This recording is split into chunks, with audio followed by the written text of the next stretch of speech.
Well, Icarus, it's fantastic that you're here.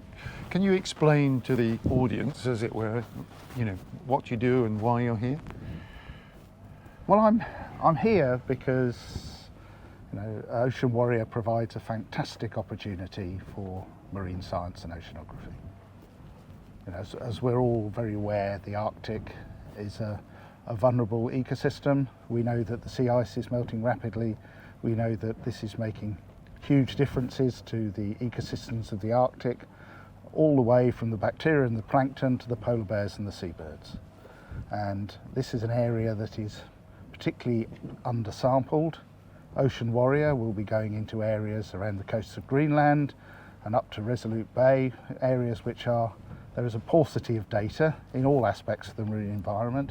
And this provides an opportunity for scientists to actually go out there and collect data on a regular basis over a decade to try and understand and quantify the changes that are happening. And it provides an opportunity for a whole range of experiments to be done within that environment. And what about the boat we're on, this magnificent sailing vessel? The boat's beautiful. It's lovely to be out here at sea. It's marvellous when the boat is under sail and you can feel upon with the elements, and it takes you back in some ways to the earliest days of oceanography. The expeditions of going from Cook through to the Challenger expeditions and the voyage of the Beagle, and I suppose in these waters the voyages of Nansen and others. But so there's a little bit that's homing us back with the history of oceanography. And I think one of the real opportunities of working on the Linden in Ocean Warrior is to combine the old school sailing, which is of course very environmentally friendly, carbon neutral, but yet equipping the boat with some of the latest technology, which means we can provide real-time data, hopefully via satellites, back to people on land to get a fast-track understanding of what's happening in the environment. And how about the sprinkling of ordinary everyday people? How does that resound with the scientific community? The scientific community is increasingly embracing citizen science. Firstly, science is only any good if people can actually engage with it and understand it. It's the days of science being in ivory towers should be long gone. And I firmly believe that we should be making our science and the work we do accessible, because the more people understand about the environment, I think hopefully the more likely they are to think about how they can modify their own behaviour in order to help support the environment we all live in. And this isn't an Arctic problem, this is a global problem. Now, citizen science has an important role to play. There are things that people can do. An awful lot of science is technical, an awful lot of science is actually quite prescriptive and rote, and people can learn what they need to do relatively quickly and provide very useful support. There is an opportunity for the more creative people to come in and think about designing experiments or observing strategies as well. So I would see it as an opportunity for citizen science. I would hope there's an opportunity for postdoctoral science, possibly an opportunity to get people from developing nations who may not otherwise have access to the sea. Fantastic. So I think there's a scope for a whole range of people to engage, right? And I think for me, if you've got you have an underpinning strategy with some core science questions, and I'm thinking about things like how it can be better quantify the fluxes of carbon in and out of the Arctic Ocean, which is a big uncertainty in terms of climate modelling. Thinking about how the warming of the oceans and retreating of sea ice is impacting on plankton community dynamics, which is fundamental to understanding the whole ecosystem, because that's what's driving the marine ecosystem and ultimately providing the support for walruses, polar bears and everything else.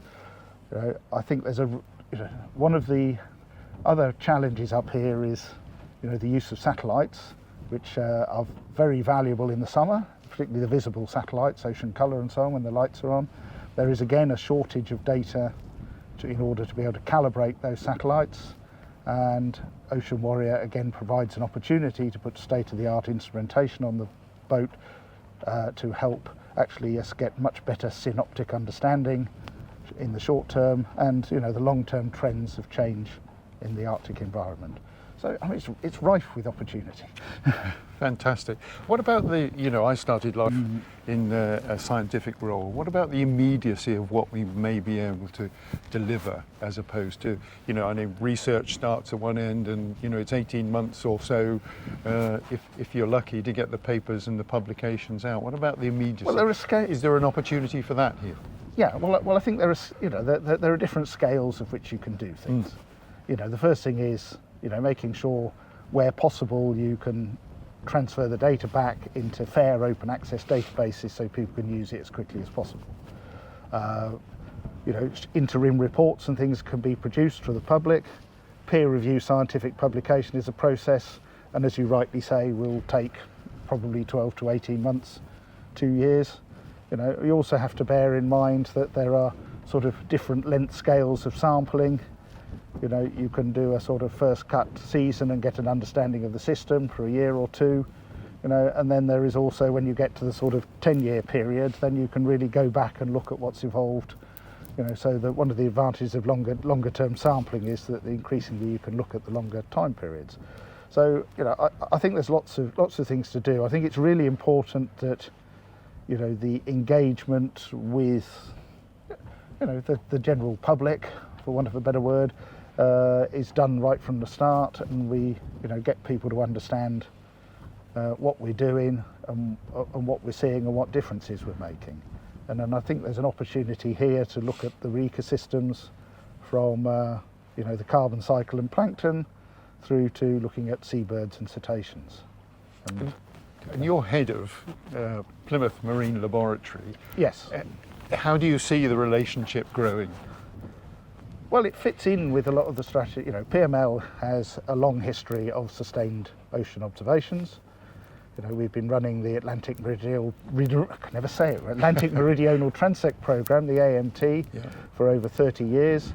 This is a annual transect of the Atlantic, which is taking measurements of the chemistry and the upper ocean plankton, and it's also making measurements of the validation of satellites.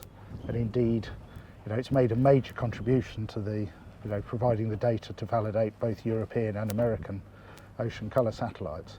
We also, off Plymouth, have the Western Channel Coastal Observatory, which is one of the most comprehensive marine observing systems in the world, and we're busy. We have time series going back to 1900 with the Marine Biological Association for things like temperature, and it's one of the most richly sampled areas in the world. The sort of tagline we use jokingly is photons to fish, but we sort of measure everything in between. We have an atmospheric observatory, we have a test bed for marine autonomy, we have data buoys, we work at the Met Office. So, this sustained marine observing is a really important part of what we do.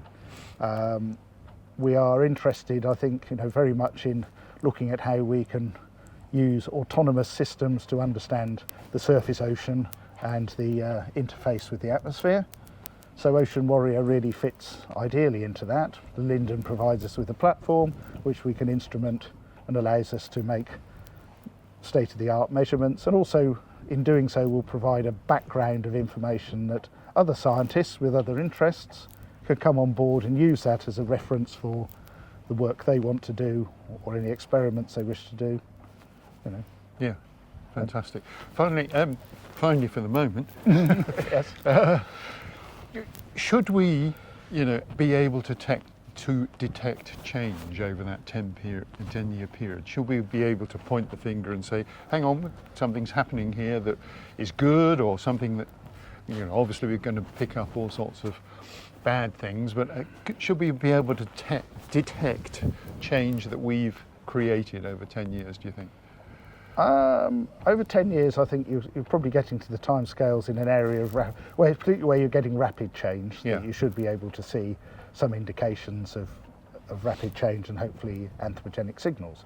But it's quite a tricky question to answer that. It is, because there's a whole range of issues about rate of change and what you're measuring and so on and so forth. So I can't give you a definitive answer to that. But 10 years is a useful time period for you to start to understand whether you are seeing changes. Yeah. The whole thing about sustained observing really is you'd like it to go on for longer periods. And the, indeed we hope it will. and the longer they go on, the Yeah. more valuable they become.